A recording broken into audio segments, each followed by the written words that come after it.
Hi dear friends, അപ്പോൾ എല്ലാവർക്കും പുതിയൊരു വീഡിയോയിലേക്ക് സ്വാഗതം. അപ്പോൾ നമ്മൾ മറ്റൊരു ട്രിപ്പിലാണ്, കാപ്പിലേക്കാണ് നമ്മൾ പോകുന്നത്. പക്ഷേ കാപ്പിലേക്ക് പോകുന്നത് വേറൊരു സ്റ്റേ ഒക്കെ ഉണ്ട്. അപ്പോൾ ആ ഒരു സ്റ്റേയുടെ വീഡിയോ ഒക്കെ അടുത്തതായിട്ട് വരും.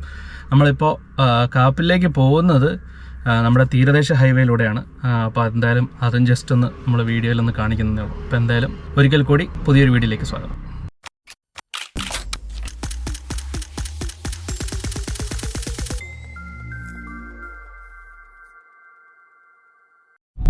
ഈ ഏരിയയിൽ ധാരാളം പള്ളികളുണ്ട് കേട്ടോ. എൻ്റെ തൊട്ടപ്പുറത്ത് കടലാണ്. ഇതുവഴി പോകുമ്പോൾ ധാരാളം എന്താ പറയുക, മീനൊക്കെ വിൽക്കുന്ന ആൾക്കാരൊക്കെ ഇരിക്കുന്നതായിട്ടൊക്കെ കാണാൻ പറ്റും കേട്ടോ. രാവിലെയൊക്കെ പോയി വരികയാണെങ്കിൽ ഇപ്പോഴും കാണുന്നുണ്ട്. നല്ല കിടിലം, നല്ല സീനറി ഒക്കെ ഉള്ള ഒരു റൂട്ടാണിത്. അപ്പം എപ്പോഴും നിങ്ങൾ വർക്കലേക്ക് പോകുകയാണെങ്കിൽ ഈ ഒരു റൂട്ട് പിടിച്ചാൽ അടിപൊളിയായിരിക്കും. പ്രത്യേകിച്ച് ട്രിവാൻഡ്രത്ത് നിന്നുള്ളവർ. ഈ തീരദേശ ഹൈവേ ആണിത്. പിന്നെ നല്ല റോഡാണ്, അത്യാവശ്യം നല്ല റോഡാണ്. പിന്നെ വലിയ വീതി ഉണ്ടെന്ന് പറയാൻ പറ്റില്ല, ചില സ്ഥലങ്ങളിൽ വീതി കുറഞ്ഞ റോഡാണ്. ഇങ്ങനെ നല്ല കാഴ്ചകളൊക്കെ കണ്ടിങ്ങനെ പോകാം. അവിടെയാണ് നമ്മുടെ തുമ്പ സെൻറ്റ് സേവിയേഴ്സ് കോളേജൊക്കെ ഉള്ളത്. അവരുടെ ഗ്രൗണ്ട് അവിടെയാണ്. അപ്പോൾ ഇവിടെയാണ് ചില സമയങ്ങളിൽ രഞ്ജി ട്രോഫി ക്രിക്കറ്റൊക്കെ നടക്കാറുണ്ട് കേട്ടോ. ഇതാണ് സെൻറ്റ് സേവിയേഴ്സ് കോളേജ്. ഇവരുടെ ഗ്രൗണ്ട് അപ്പുറത്തുണ്ട്. ലേക്കുള്ള അല്ലെങ്കിൽ കാപ്പിലേക്കുള്ള യാത്രയിൽ ആദ്യത്തെ, ഈ തീരദേശ ഹൈവേയിൽ ആദ്യത്തെ ഒരു വലിയ ടൂറിസ്റ്റ് സ്പോട്ട് എന്ന് വേണമെങ്കിൽ പറയാം. നമ്മുടെ പെരുമാതുറ പാലം ആണിത്. ഇപ്പോൾ ഉച്ചയ്ക്ക് 12:30 അതുകൊണ്ട് നല്ല വെയിലാണ്, അതുകൊണ്ട് ഇന്ന് ഇറങ്ങാൻ തോന്നുന്നില്ല. ഈ പെരുമാതുറ ഈയിടെയായിട്ട് വാർത്തകളിലൊക്കെ ചില അപകടങ്ങളുടെ പേരിലാണ് അറിയപ്പെടുന്നത്. ആ സൈഡിൽ നല്ല കാഴ്ചകളൊക്കെ ഉണ്ടത്.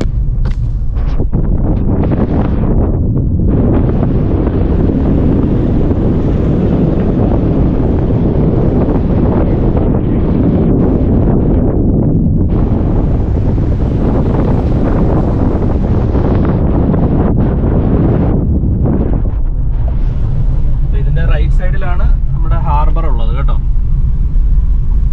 അപ്പോൾ ഇതിൻ്റെ ഒരു പ്രത്യേകത എന്ന് പറഞ്ഞാൽ ഒരു സൈഡിൽ കായലും ഇതിൻ്റെ അപ്പുറത്തെ സൈഡിൽ ഓപ്പോസിറ്റ് സൈഡിൽ കടലും, അങ്ങനെയാണ്.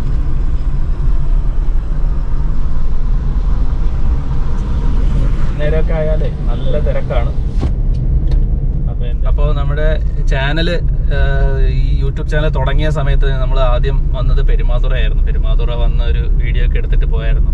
പക്ഷെ ആക്ച്വലി ആ വീഡിയോ എനിക്ക് തന്നെ ഇഷ്ടപ്പെടാത്തത് കൊണ്ടും വീഡിയോയുടെ ക്വാളിറ്റിയൊക്കെ കണ്ടിട്ട് വളരെ കോമഡി ആയിട്ട് തോന്നിയത് കൊണ്ടും ഞാൻ ആ വീഡിയോ ഇട്ടില്ല, എഡിറ്റൊന്നും ചെയ്തില്ല. അതിൻ്റെ ഫോട്ടോസൊക്കെ എടുപ്പുണ്ട്. അപ്പോൾ നിങ്ങൾ ചോദിക്കും ഇപ്പോഴത്തെ വീഡിയോ എല്ലാം സൂപ്പറാണോ എന്ന്. അങ്ങനെയല്ല, എന്നാലും നമുക്കൊരു സ്വയം തോന്നുമല്ലോ ഒരു കോൺഫിഡൻസ്. അന്ന് ആ വീഡിയോസ് എല്ലാം, ഷോർട്സ് എല്ലാം എടുത്ത് നോക്കിയപ്പോൾ ഒട്ടും ഒരു വീഡിയോ, മൊത്തത്തിലൊരു വീഡിയോ ആക്കണമെന്ന് തോന്നില്ല. അതുകൊണ്ടാണ് അത് ഇടാത്തത്. അപ്പോൾ എന്തായാലും നമ്മുടെ യാത്ര തുടരുകയാണ്. ഇതാ ഫുൾ നമ്മുടെ ലെഫ്റ്റ് സൈഡിൽ ഇത് കണ്ടോ, ഇത് നമ്മുടെ തീരദേശ ഹൈവേ ആണെന്ന് വ്യക്തമായിട്ട് നമുക്ക് മനസ്സിലാവുന്ന രീതിയിൽ. ഇപ്പോൾ ഒരു സൈഡിൽ, നമ്മുടെ ലെഫ്റ്റ് സൈഡിൽ കടലും, നമ്മുടെ റൈറ്റ് സൈഡിൽ മുഴുവൻ വീടുകളുമാണ്. അതിൻ്റെ ഇടയിൽ കൂടെ ഒരു വലിയ വീതി ഇല്ലാത്തൊരു റോഡ്. വീതി ഇല്ലെങ്കിലും നല്ല അടിപൊളി റോഡാണ് കേട്ടോ. നല്ല ഹൈ ക്വാളിറ്റി റോഡാണ്. ഇപ്പോഴും പൊട്ടലും ചിറ്റിലൊന്നും എവിടെയും കാണുന്നില്ല. അപ്പോൾ നല്ല തീരദേശ ഹൈവേയിൽ കൂടി വളരെ സ്മൂത്തായിട്ട് നമ്മൾ വർക്കലയിലേക്ക് പോകുന്നു. അപ്പോൾ അതേ നമ്മുടെ കാപ്പിലേക്കുള്ള യാത്രയിൽ, അല്ലെങ്കിൽ ഈ തീരദേശ ഹൈവേയിലെ മറ്റൊരു പ്രധാന ടൂറിസ്റ്റ് സ്പോട്ടാണ് നമ്മുടെ അഞ്ചുതെങ്ങ് ഫോർട്ട്, അല്ലെങ്കിൽ അഞ്ചുങ്ങോ ഫോർട്ട് എന്ന് പറയും. അപ്പോൾ ഇതിൻ്റെ മുൻപിൽ തന്നെ ഒരു ലൈറ്റ് ഹൗസ് ഒക്കെ ഉണ്ട്. ചെറിയ റോഡാണ്. അപ്പോൾ ഇവിടെയൊക്കെ പാർക്കിങ്ങും കാര്യങ്ങളൊക്കെ ശ്രദ്ധിച്ചോളൂ. പിന്നെ ഈ ഒരു സമയത്തൊക്കെ വന്നു കഴിഞ്ഞാൽ നല്ല ചൂടാണ്, അതുകൊണ്ട് തന്നെ ആൾക്കാരും ഇല്ല അവിടെ. വൈകിട്ടൊക്കെ ഇത്തിരി തിരക്കുണ്ടാവും. അവിടെ ഈ അഞ്ചുതെങ്ങ് ഫോർട്ടിൽ കയറാനായിട്ട് എനിക്ക് തോന്നുന്നു ചാർജസ് ഒന്നുമില്ല, ഫ്രീ ആണെന്ന് തോന്നുന്നു. പല വീഡിയോസും യൂട്യൂബിൽ കിടപ്പുണ്ട്. അപ്പോൾ അതും കഴിഞ്ഞ് നമ്മൾ നേരെ നമ്മുടെ യാത്ര തുടരുകയാണ്. അഞ്ചുതെങ്ങ് ഫോർട്ട് കഴിഞ്ഞ് ആ പാലം ചെറുതായിട്ട് കടലൊക്കെ കറങ്ങും. ചെറിയൊരു പാലം,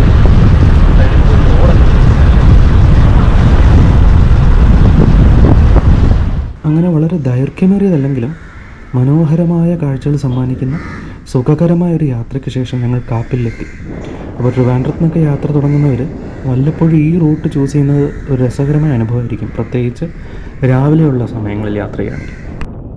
അപ്പോൾ നമ്മുടെ തീരദേശ ഹൈവേയിൽ കൂടെ കുറേ ദൂരം സഞ്ചരിച്ച് നമ്മൾ കാപ്പിലെത്തി.